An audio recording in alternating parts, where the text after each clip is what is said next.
Hello नमस्कार, मी अमृता आणि आजच्या नवीन व्हिडिओमध्ये तुमच्या सगळ्यांचं पुन्हा एकदा स्वागत। सगळ्यांना सर्वप्रथम श्री स्वामी समर्थ। आजच्या व्हिडिओमध्ये आपण बघणार आहोत ज्या की आपल्या घरामधल्या सवयी आहेत, त्या सवयींमुळे आपल्या घरामध्ये लक्ष्मी टिकत नाही। याचाच अर्थ घरामध्ये पैसा टिकत नाही। पैसा जरी आला तर यांना त्या कारणानं तो लगेचच घराच्या बाहेरच जातो। बायकोच्या कुठल्या सवयी आहेत ज्या की त्यांना एकदम साध्या सिंपल वाटतात, पण ह्याचा डायरेक्ट परिणाम हा पैशांवर लक्ष्मीवर होतो। पत्नीच्या ह्या 11 सवयी आणि ह्याचमुळं त्यांच्या पतीचा खिसा हा कायम रिकामा राहतो। अर्थातच त्यांच्या घरी लक्ष्मी नांदत नाही। तर त्या कोणत्या 11 सवयी आहेत आणि तुम्हाला सुद्धा ह्या सवयी आहेत का, किंवा तुम्ही सुद्धा या चुका करताय का, हे नक्की चेक करा आणि त्यासाठी तुम्ही व्हिडिओ शेवटपर्यंत पहा। व्हिडिओ आवडल्यास व्हिडिओला लाईक, शेअर आणि चॅनलला सबस्क्राईब करायला अजिबात विसरू नका। तर चला तर मग सुरुवात करूया।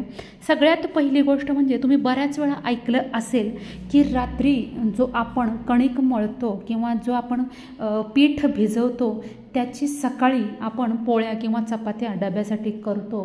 रात्री आपण यासाठी ह्या गोष्टी करतो की सकाळी आपली कामं झटकीपट व्हावीत आणि सकाळी डब्याला उशीर होऊ नये। पण तुम्हाला माहीत आहे का की घरामध्ये जर का पीठ मळून ठेवलं असेल फ्रीजमध्ये तर ते वास्तुशास्त्रानुसार अत्यंत चुकीचं आहे।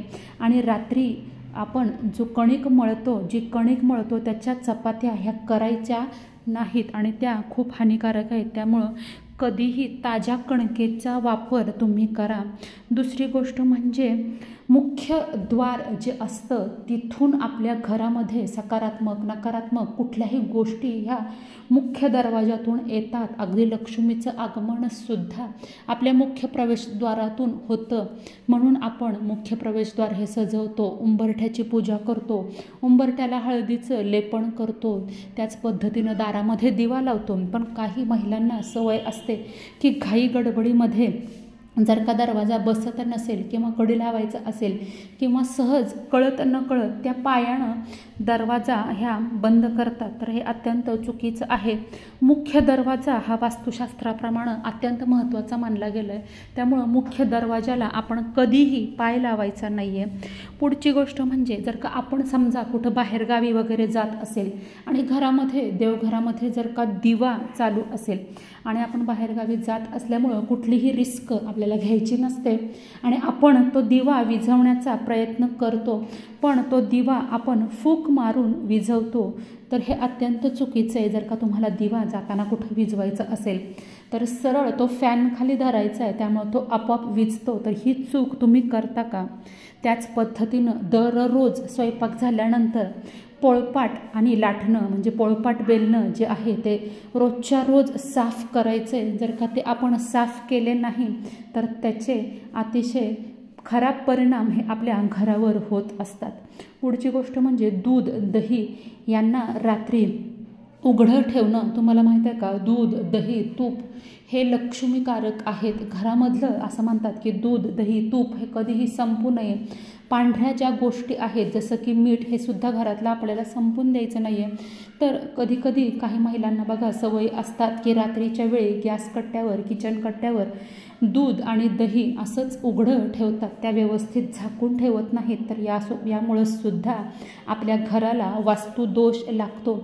पुढची गोष्ट म्हणजे नेहमी खरकटी भांडी ही सिंकमध्ये ठेवणं। बेसिनमध्ये सिंकमध्ये आपण बघा खरकटी भांडी ठेवतो, बऱ्याचदा आपल्याला कंटाळा येतो, पण काही महिलांना अशी सवय असते की त्या रोजच्या रोज सिंकमधली भांडी हे साफ करत नसतात।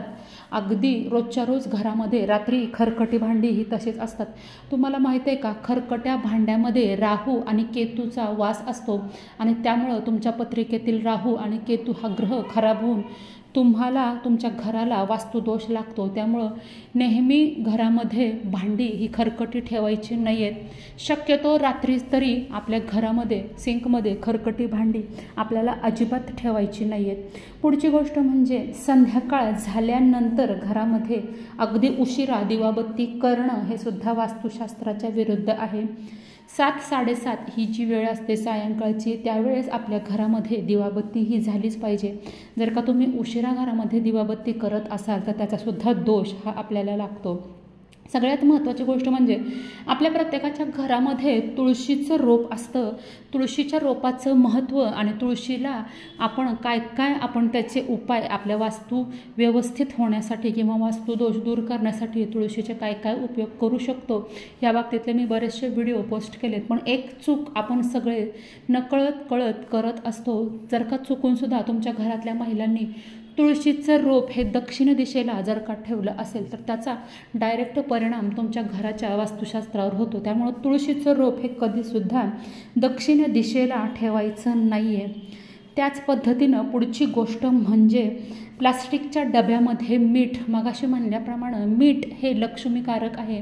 मीठ हे समुद्रामधून आपल्याला मिळतं आणि समुद्र मंथनातूनच महालक्ष्मीचं आगमन झालं आहे, लक्ष्मी देवीचं आगमन झालं आहे. त्यामुळं मीठ हे म्हणजे तिचं माहेर आहे आणि मिठाचा आणि लक्ष्मीचा अगदी जवळचा संबंध आहे.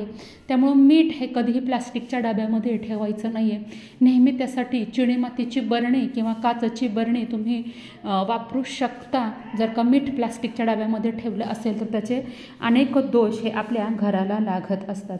त्याच पद्धतीनं पुढची 9वी गोष्ट अशी आहे की आपण बघा नैवेद्य करतो प्रत्येक सणाला किंवा प्रत्येक आपल्या ज्या काही घरामध्ये सण, हिंदू सण किंवा काही व्रतवैकल्य सेवा किंवा काही विशेष आपण उत्सवाला आपण जो काही नैवेद्य करतो तर काही महिलांना अशी सवय असते की आपण नैवेद्य दाखवायच्या अगोदरच थोडासा नैवेद्य हा खाऊन बघत असतो जेणेकरून त्यात मीठ तिखट वगैरे बरोबर आहे का. तर ह्यामुळे सुद्धा घराला आपल्या दोष लागतात. अगदी काही असलं तरी तुम्ही नंतर त्यामध्ये तिखट मीठ टाकू शकता. पण नैवेद्य दाखवण्याच्या आधी आपला जो पदार्थ आहे नैवेद्य आहे तो कधीही उष्टा करायचा नाही. आणि सगळ्यात शेवटची गोष्ट म्हणजे लसूण आणि कांद्याचे जे छिलके असतात म्हणजे याची जी सालं असतात ते जाळणं तर हे अत्यंत चुकीचं आहे. बऱ्याच वेळा आपण मच्छर वगैरे घरात असतील तर त्यासाठी आपण घरामध्ये कांदा आणि लसणाच्या ज्या साली असतात त्या जाळतो. पण हे वास्तुशास्त्राच्या अगदी विरुद्ध आहे. त्यामुळं असं आपल्याला करायचं नाही आहे. तर ह्या 11 सवयींपैकी तुम्ही कळत नकळत कोणत्या सवयी तुम्ही कोणत्या चुका करताय का हे मला नक्की कॉमेंट सेक्शनमध्ये सांगा. आजचा व्हिडिओ थोडा जरी माहितीपूर्ण आणि महत्त्वपूर्ण वाटत असेल तर नक्की आपल्या चॅनलला सबस्क्राईब करा. व्हिडिओला शेअर करायला विसरू नका. तर आजच्या पुरतं इतकंच. लवकरच भेटूया नवीन व्हिडिओमध्ये आणि नवीन माहितीसोबत. तोपर्यंत माझ्याकडून सगळ्यांना श्री स्वामी समर्थ.